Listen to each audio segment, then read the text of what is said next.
Okay, hey, we're on Chaplain Chat.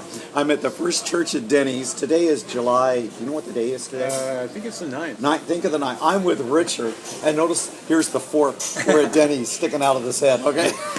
And, hey, Richard's one of our volunteers that comes into the jail, but he's doing some other things. We're on a project. Yeah. Bringing cat and dog theology into the jail, aren't we? Oh, yeah. That's really good. But, Richard, we were just talking right now, and I wanted to get this on Chaplain Chat because we're talking about, as we share this ministry, sometimes, Richard, you're sharing with people, and you do run into a barrier. You run into a thought some people have about the jail. What is that thought? And I thought this is too good. I wanted to get it on. Yeah, well, a lot of times, I'll mention that I go into jail and share with inmates, and everybody has their own perception of what jail means or what it's about.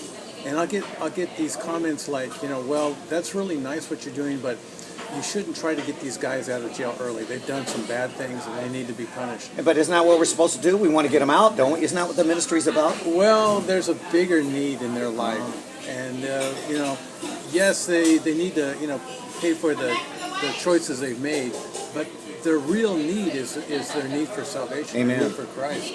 And that's, jail brings that need to the forefront for a lot of these guys. They for the first time realize that their life is going the wrong way, and they don't know what to do about it. And the answer is Christ. So jail isn't really about dealing with whether you're in or out of jail. It's dealing. It's a time when they can really deal with the question of where do you stand with the Lord. Wow, well, because Jesus said, actually, he says he came to set the captives free. Yeah. Richard, could there be people in jail that go to our churches?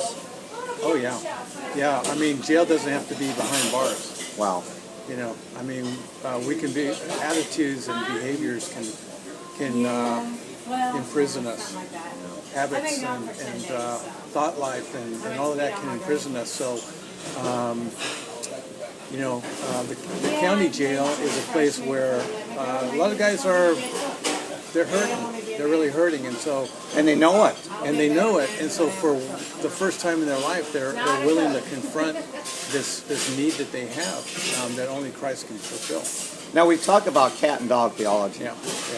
And cat theology, it's all about me. Dog theology, it's all about God. Yeah. So, what would be an attitude you see, and I see them too, in inmates that have like all about me theology when they come to know Jesus? What would be that attitude look like? Well, the cat attitude for an inmate in jail is, I'm in this terrible place, I want out of here, God, get me out of jail, and I'll change my life. And I'll change my life. And I'll promise you anything, just get me out of here. Because it's about me, and I want my life to be good. But what about a dog then? A dog attitude is more like, I'm in a bad place. How you got there? Yeah, maybe it's my fault for putting myself here, but I'm realizing for the first time it's all about you, Lord, and I'm gonna dedicate my life to you fully and completely, and whether you keep me in jail or whether you get me out of jail, that's all part of your plan, and I just submit to that. So it's a matter of, how can I serve God rather than how can God serve me? Well, oh wow, isn't that great? Richard, thanks. I want to tell you this. I wanted to get this real quick and get this out. And okay, big sign off. You remember how to do this. All right. I want to thank you guys for watching. Richard, thanks again for being on Chaplain Chat. Yeah, there you go.